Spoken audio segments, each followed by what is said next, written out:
Tsunamis are not towering waves that come from wind or storms like ordinary ocean waves.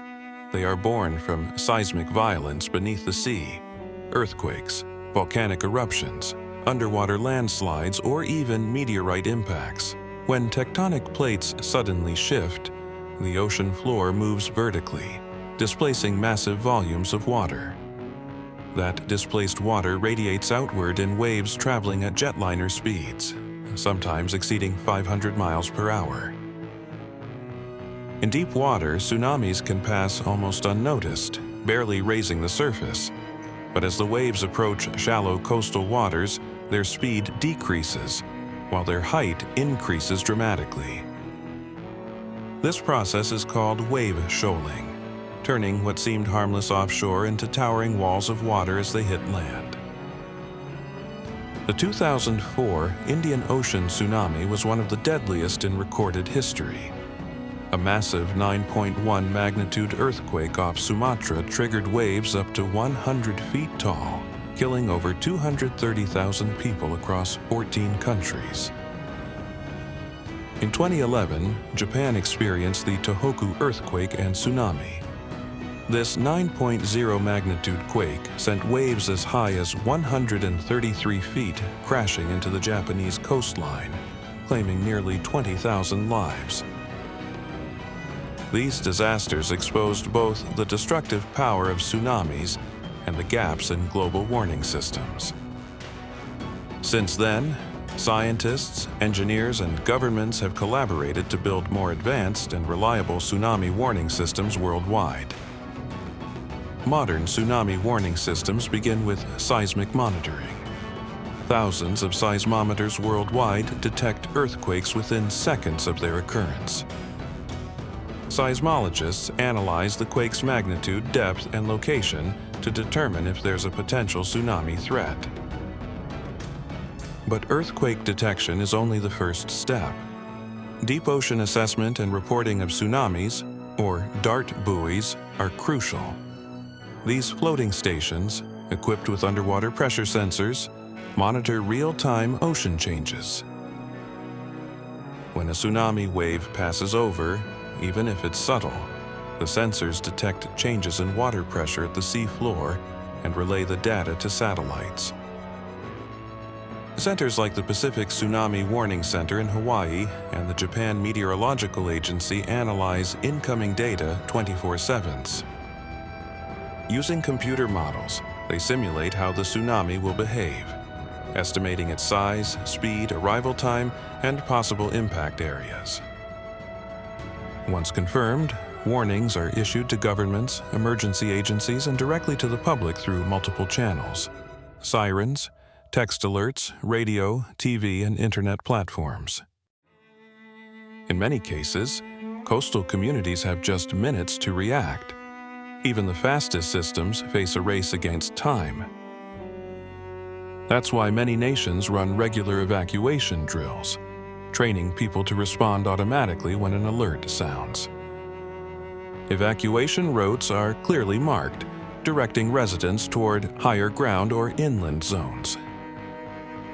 Artificial intelligence and machine learning are becoming crucial. AI systems analyze vast historical and real-time data to improve prediction accuracy and reduce false alarms.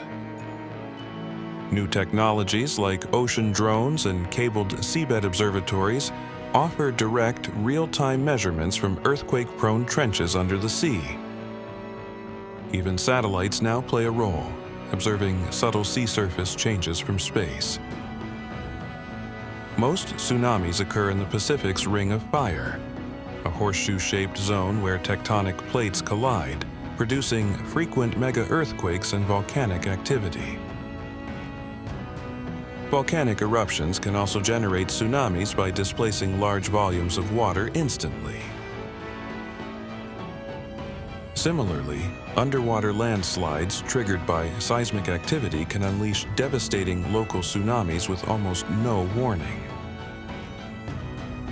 Despite advancements, no system is perfect. False alarms can trigger unnecessary evacuations, while underestimations can cost lives. Researchers constantly refine algorithms to balance caution with accuracy, minimizing false alarms without missing real threats.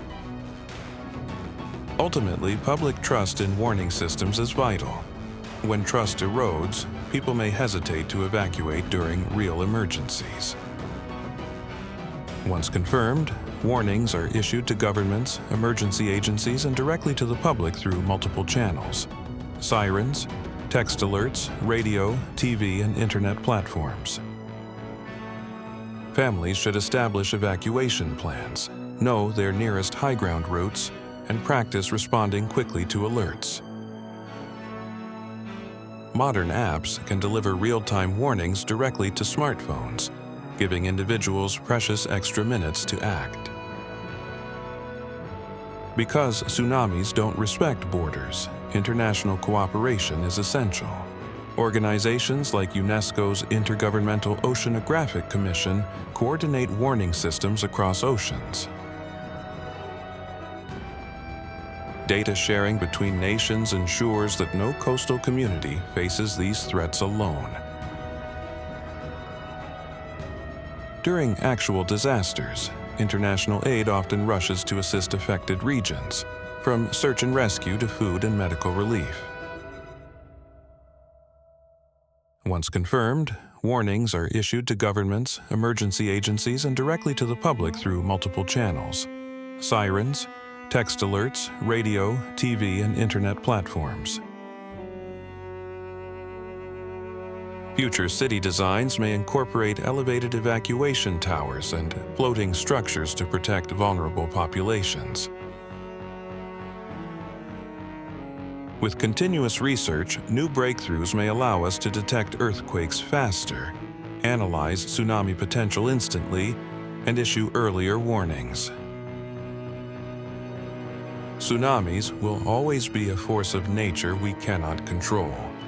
But through science, preparation, and global cooperation, we can turn precious seconds into saved lives.